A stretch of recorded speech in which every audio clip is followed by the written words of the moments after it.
got Eunicia Peret with us here today. And if you want to follow along, head over to empoweredfinancialplanner.com/pitfalls, where Eunicia and her team will share some information there regarding, you guessed it, financial planning. So I appreciate it, Eunicia, for your time here today. It is my pleasure, Jack, to be here with you. So can you, I know that everybody can probably go to your website and kind of find out your background and a few other things, but it's always great. Frankly, I find that financial planning, bankers, and for the most part, realtors and real estate investors, we all seem to have kind of accidental professions. How did you get into this? It's funny. So it is kind of accidental, but not really. I've always been in the financial realm. I studied finance. I was a finance strategy consultant, working with some of the most renowned consulting firms in the world. Really, all the companies that I've worked with were either number one or number two in finance transformation practices worldwide. The reason that's relevant is because for years and years and years, I focused on helping Fortune 500 companies do more with less, optimize their bottom line, optimize how they make money, et cetera, et cetera. And what I didn't realize was that our money as individuals was and is consistently being left to chance. And it was a few years back when my husband and I looked at our personal situation. We identified much the same, similar to what everybody else is identifying in working with the typical financial advisors. It was products over what we needed. It was commissions over our the needs and the goals that we needed and had for our family. And when I took a step back and I looked at what was missing, I found that there was a lot of ingredients missing in a typical what people think of as a financial plan, financial roadmap, etc. So naturally, I kind of went back to my core roots, thinking about finances from a personal standpoint, and bolted on with a lot of the expertise that I had acquired over so many years as a strategy consulting expert, to help individuals navigate not just their financials, but really address the question of how do we keep more money on the table for us? How do we keep more money in our pockets versus letting it just being washed away to taxes, being washed away to excessive fees, to excessive commissions, and ultimately washed away to not maximized income when it comes to retirement timeframe? Because what we found is all of that can add up easily to hundreds of thousands, if not millions of dollars over a lifetime. So it's kind of interesting that you bring this up, because before we hit record, I mentioned that sometimes I've dealt with financial planners in the past, and frankly, I find that more times than not, our interests are just frankly not aligned. Before somebody gets into that type of relationship, what type of questions should you think that they should be asking? Well, first of all, first and foremost, they need to be open-minded. They need to have the mindset that they do need experts on their team, and that free isn't always free. Because what we see with a lot of individuals when we get calls is that one of the first questions they'll ask is, how do you charge? Do you charge a percentage of the money that you manage? And my philosophy on that is that it's wonderful for somebody to just be making money off of somebody's money, right? Whether the market goes up and down, sideways or otherwise. But what if we focused on putting more money in the client's pockets by minimizing some of those costs? And arguably, a lot of people, especially individuals that are high net worth individuals, will say, yeah, what is the, extra 0.25% in terms of cost, or what is an extra 1%? It's not that big of a deal. Well, guess what? When you're adding up that extra 1% or 2% or whatever it may be in fees and costs that you're not aware of, and you add on the fact that you probably are paying too much in taxes because you don't have a true financial team working on your side to optimize how much, when, and how you pay your taxes. And then you figure out that you're leaving money on the table by the time you reach retirement because you didn't have the right strategies in place. And you really take a step back. When you see the numbers as they add up, it becomes a very daunting story. And so that's kind of my perspective on that. It's sad, unfortunately, but many people are thinking to themselves, nah, I'm fine, right? I'm fine with everything the way it's been because, the guy next door or the person at the bank does it for free. Is that really free? Or is that quote unquote free actually costing you more than you can imagine across so many different aspects? So you mentioned that you were in a situation where it was products and commissions and that over the well-being of the clients. At what point this is like a drastic mindset shift, I would have to say, on your part, where you had to decide to essentially buck the trend, whether go on your own or find a company that was more closely aligned with your core beliefs when it comes to this. What tell me a little bit about that journey, about how you broke free, if you will, because more times than not it's easier to just kind of follow the status quo. Absolutely. It's very easy because when you follow the status quo, you follow, in many cases, a blueprint that's already there, right? It's in many cases, it's as much as, be it everything, the conversation's being scripted. And one thing for my clients, they know I'm not scripted. I can't do scripts. As a matter of fact, I hate scripts. I call it as it is, and we have an open conversation, very much similar to what we're having here. And what I will tell you is that when I realized one of the big ahas for me, since we are talking to real estate investors, was when I asked to just be a fly on the wall as a strategy consultant. Just for those that don't understand how that industry works, you ask a ton of questions, and oftentimes you do become a fly on the wall to just listen to what the client's true problems are, because you cannot come up with a solution unless you dive deep down and you understand the root cause. So because I was very familiar with that approach, I requested of multiple financial advisors to allow me to just be a fly on the wall, just listen to their conversations. And it was daunting to me when I heard financial advisor after financial advisor encouraging clients from real estate portfolios, from alternative investments. And to me, I had to kind of go back, because you're right. The industry is still incentivized the way that it's always been incentivized. And so the question is, are you going to do more for your clients and leaving money on the table? When the reality is the clients are getting, your clients, my clients, were getting so much more value, so much more insight, so much more knowledge, so much more empowerment over anybody else's clients, yet we were cutting our commissions left and right. And so one of the things that it dawned on me is that it really needs to go back to, we needed to go back to more of that approach where we are able to work with our clients in a way where none of the commissions, none of that matters. What really matters is helping the client understand what is right for them. What do they want the money to do for them? What are the things that make them comfortable? And then to the extent that somebody on our team could help them, wonderful. But it was even beyond that. It was, how do we find the right individuals to support our clients' needs? And so when it came, for example, going back to the discussion about real estate, was, well, what do we do when a client says, hey, I do want to be invested in real estate? Do we just put the kibosh on that and close the lid and say, sorry, it's a great idea, but here are all the reasons why you shouldn't do real estate? Or do we say, okay, what type of real estate investments are you most focused on? And let's figure out what are the right things for you to potentially do. And more importantly, because we're not financial advisors, we're truly financial quarterbacks for our clients. For our clients, we've become their go-to financial partner, because they know that our role and our job is to get their entire financial team, so everybody's talking and is working towards their benefit. And so because of that, the question, we've been able to basically shift the questions to say, okay, does real estate fit, and where exactly does it fit, and how do we optimize it to make sure that it addresses the needs that our clients have? And that's just, talking about real estate as one specific type of an asset that clients might be interested in. Sure. Well, we, of course, this is a real estate investing podcast, so I appreciate you diverting the conversation into that direction a little bit.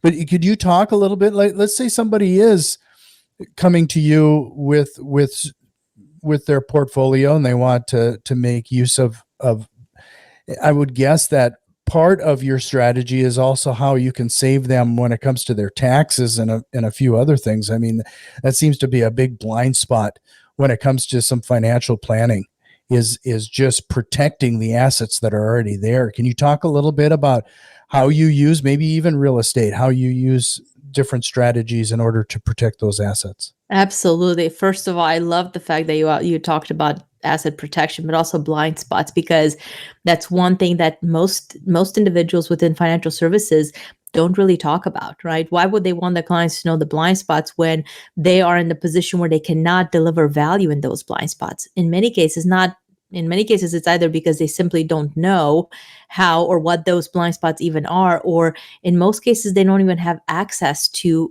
ways to deliver value in those blind spots, even if they did understand them. And so when it comes to real estate specifically, one of the things and one of the ways through which we help our clients really focus on tax optimization is to ensure that the individuals, that the CPA, the bookkeeper, whoever it is that they're using on the tax side on their team, that those individuals are well equipped to handle their specific situation.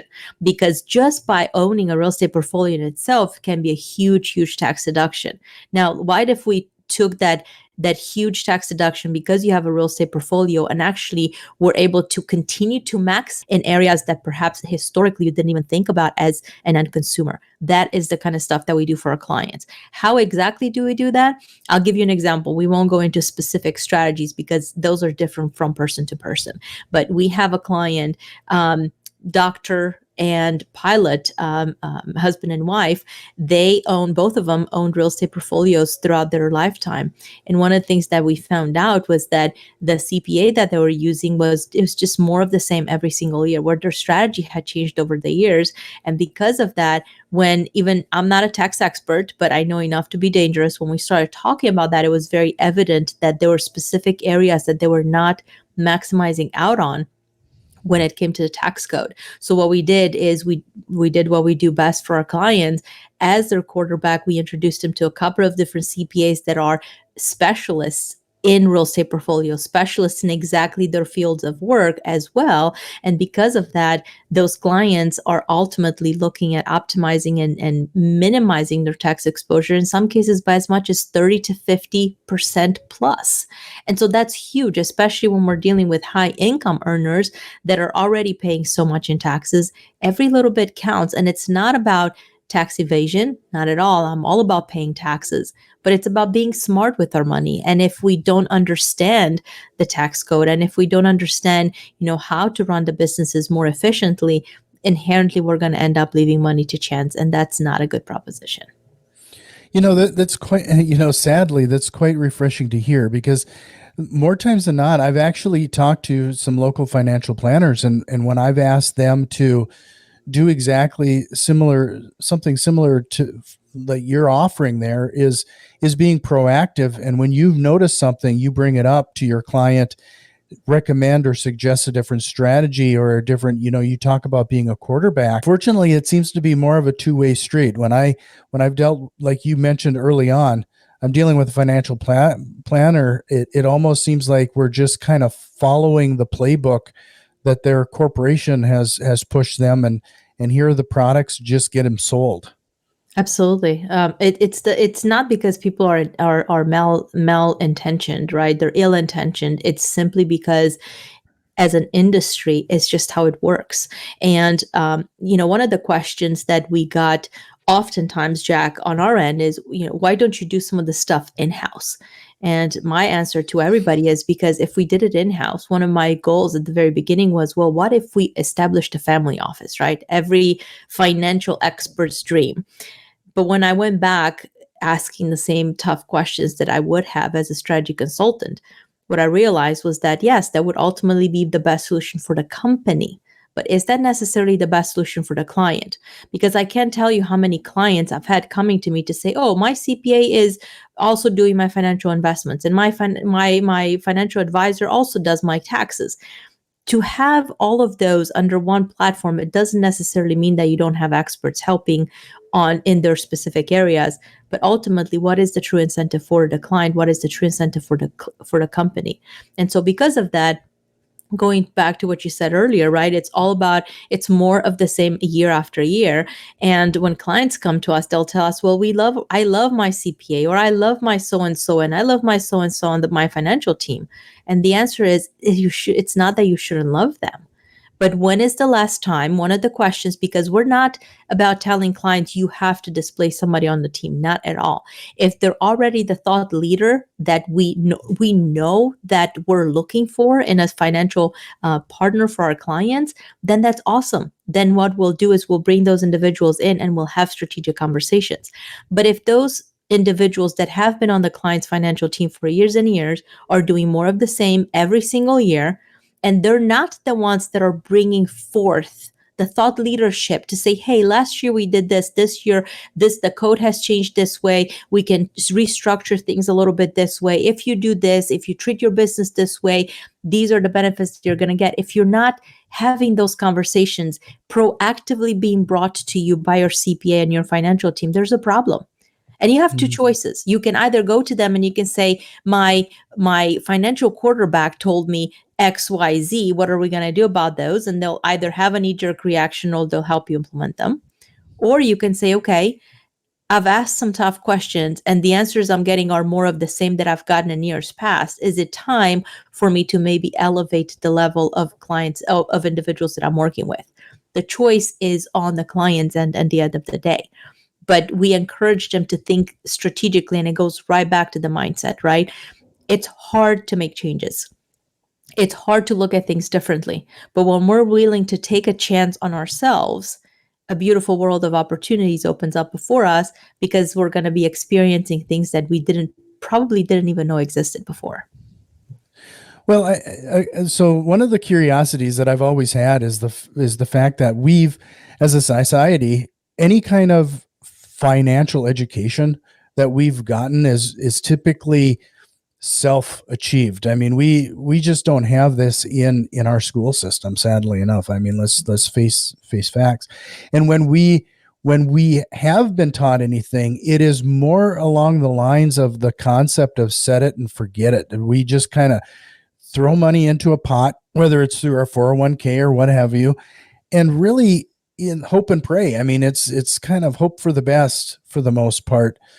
How have you, you're talking about high income earners. You probably don't have the level of issue, but I would have to think you still run into that on occasion where people are just like reluctant to get involved as they probably should be in their financial well-being and planning. It's more prevalent than you would think, Jack. Unfortunately, it's because a lot of the high income earners have even more of a propensity to want to just have somebody do it, right? Because somebody's going to want to take over managing their money, in quotes, right? Managing their money because there's enough money there to manage. They're making enough money to where they'll just do what they do best and, put the money on a roller coaster somewhere and hope that everything's fine, right? Positive and negatives. And at the end of the day, you'll get XYZ rate of return. My perspective is that it shouldn't be that way because what we see on the other end, I can tell you, we work with a lot of doctors, we work with a lot of high-end executives in corporate America, as well as very successful business owners. And what we're seeing is that when they set it and leave it and forget it, when they come back to it, they will have questions. They'll still have that feeling of, I know something is missing. I know something doesn't feel right, but at least somebody's doing something. We have a client we're working with right now, and that idea of at least somebody's doing something is going to be costing them hundreds of thousands of dollars in penalties because they have 3 children for which they have 529 accounts, and those kids and their kids will probably never go to college because they've become entrepreneurs. They're doing really well for themselves. And so now figuring out, it's either they gift that money to somebody else or they're going to incur the penalties of taking it out. All of that could have been avoided. And we're literally talking about hundreds of thousands of dollars. All of that could have been avoided by having the empowerment, by having the understanding of the pluses and the minuses before they went into some of those things. And then the other component, and it's really another example with this, even the same family, but those examples are so, again, prevalent across the board for those high income earners and high net worth individuals because they've got the money. They have this particular family, they have the account to the account to the account. You're talking about old IRAs, you're talking about current 401ks, 403bs, you're talking about pension plans.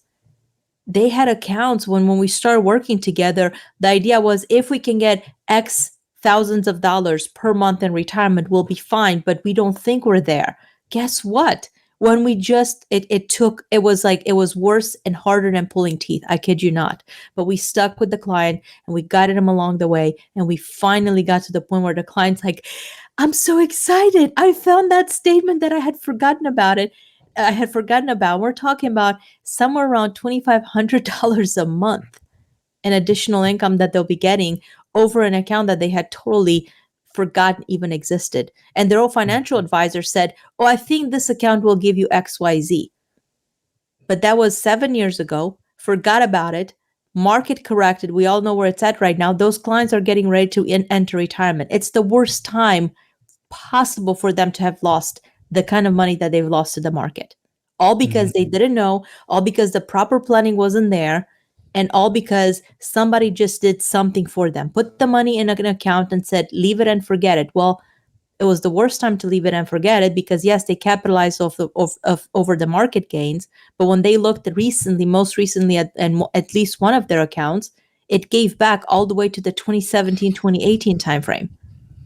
And they're getting ready to enter retirement. So when we're looking at the timing of what's happening with our money, those are situations that have to be discussed, and we have to embrace the discussions, not just hope that somebody doing something for our money is going to be sufficient. Yeah, you mentioned the market correction, and we are going through something right now. I mean, it's pretty obvious.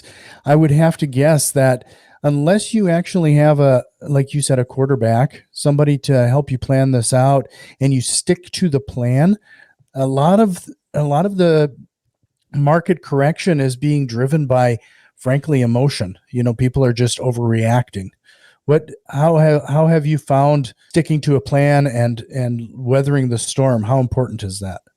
It's very important. I mean, at least during this period of time, we've had clients that basically we have several clients that were right there near retirement, and we luckily for them we called the conversations in sufficient time before it became a complete mess. But a lot of individuals that have already lost a ton of money are sitting on this ticking bomb of, well, maybe I'll just sell out right now and I'll go to cash and I'll hope for the bottom. But those things are, to your point, they're very, very emotional, and without having the proper team to help guide and to help hold each other accountable, it's very easy to just ready, aim, fire and possibly do the wrong thing at the wrong time because you didn't have somebody to necessarily reach out to. For the clients that we work with, they have the experts. We have the experts on the team where they can actually talk to them to say, okay, how do we change the strategy? Do we change the strategy? What is it that we should be doing? And it's a lot more elaborate than should we go to cash, right? Because for a lot of those individuals, that's not even a question. The question is, what can we do to either stop the losses, minimize the losses, potentially redeploy some of those funds to different types of assets in order to truly maximize what's happening with the money. So, well, I mean, this is, for the most part too, I know we're kind of in a downward slope right now, but this is going to be some great opportunities for some people too. In the end, it will be absolutely. But we also have to look at the fact that historically during those types of times, we experienced the biggest depression rates. We experienced the highest suicide rate. So all of that coming into play, yes, there will be some amazing opportunities on the back end. But again, are you going to try to just Google this yourself, hope that the person that you so-called are thinking is doing it for free is going to bring those ideas to you? Or are those individuals going to say, you know what, open mindset over here, I need a team of experts that can help pull this together because, otherwise they're on it or in it on their own, unfortunately. Right. So with the volatility going on right now, what has been your suggestion for most people? It just really depends, Jack. It really depends on where they're at. What are they trying to achieve? We have to look at liquidity. We have to, for many individuals, depending on how close they are to that coveted, I want to no longer work for money, right? Whether we call it retirement or whatever else we want to call it, just enjoy life. We're looking at that income at that point in time. And then we're also having to keep in account the long-term investments, right? Which can potentially take some of that volatility. So it's a matter of pulling back, taking a step back and evaluating what do they need that money to do for them? Where is it coming from? What type of accounts is it sitting in? Because frankly, the wealthy don't rely on 401k and social security and hope and the idea that somebody's just doing something. They're a lot more diverse, and that's what we are huge proponents of. Our clients need to know. They desire that empowerment, and that empowerment is delivered and has to be delivered through the knowledge and the awareness that, hey, they have options. But without knowing what the options are, it's a catch-22, and people end up just doing more of the same and hoping that it holds, when in reality, we have to start with the questions of, what do we need the money to do? And irrespective of the market conditions, then we'll come up with the right answers. So, well, I'm going to change the direction on you just slightly over the last few minutes here, if you're ready for it. Sure. So you're an entrepreneur. You've got a successful business going on here. What is the one lesson you've learned as an entrepreneur that you've applied to your business to make the biggest change? Investing in myself.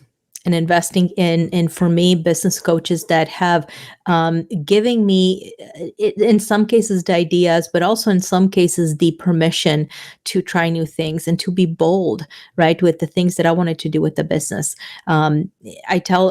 We come across a lot of individuals that are like, you know what, I can do it on my own. I've done all of this research, and here's what I'm going to do. And many of them 2, 3, 5 years later, they're in no better place because they've just kind of relied on themselves, taking themselves wherever they need to go. But for me, the biggest lesson learned and the biggest impact that my business has experienced was investing in myself, investing in the business, and investing in the thought leadership that was delivered by other people. Again, whether it be because it was new ideas, fresh ideas, or it was just a validation knowing that I'm on the right path. Yeah, that's interesting you bring that up. And it's a recurring topic. Every time I've asked that question, I would say half the time, if not better, I get a similar answer: investing in yourself. And you can't ask for a bigger return on that investment. No, you can't. You do have to be careful who you associate yourself with, right? I mean, I'll tell you that I've, and my team will tell you, we've had some business mentors and business coaches that, frankly, looking back in retrospect, it was a laugh out loud situation. But there was that nugget. One of those individuals specifically, we couldn't really use anything that was delivered as part of that individual coaching program. It was an actual coaching program, but there was one nugget that it put so much momentum behind us that even though it was a very expensive program, it made all the difference. And then you're going to have the business coaches and consultants that are going to deliver value hand over fist. And we've stayed with those together or with them throughout the years. And that's awesome. But don't, just because you've had one bad experience, don't look at it as, oh my gosh, it's more of an opportunity to say, okay, what is the silver lining and what can I learn from that experience that I can then apply to some of my other relationships? Sure. So just to remind everybody, head over to the website, empoweredfinancialplanner.com/pitfalls for more information. Learn a little bit more about what Eunicia and her team are doing over there. There's a lot of great information. But Eunicia, this has been a great conversation. I hope you consider coming back again sometime. But before I let you go, is there a question or a concept you wish we would have had time for here today? Thank you so much for having me, first and foremost, Jack. As far as questions, not really, though. It's specifically asked of me, what I would encourage our listeners to do, especially in this volatile environment, though, is for them to think about the fact that it's not just the downward, is how do we capitalize on this current situation, including in the real estate, right? Because we all know that the writing's kind of on the wall. At some point, this whole mess of real estate has got to cool off a little bit, right? When that happens, there will be opportunities. Make sure that you're in a situation where you don't always depend on the bank to do the moves that you need to make. It's not always about the hard money lenders. There are other ways that you can empower yourself. But again, you have to ask yourself the tough questions so that as things come back around, you can be best positioned to take advantage of the amazing opportunities that will be available on the horizon. Well, I'm going to leave you with that last note. I really appreciate it, Eunicia, and you're welcome back anytime. I hope you'll take me up on that. I look forward to it, Jack. Thank you so much.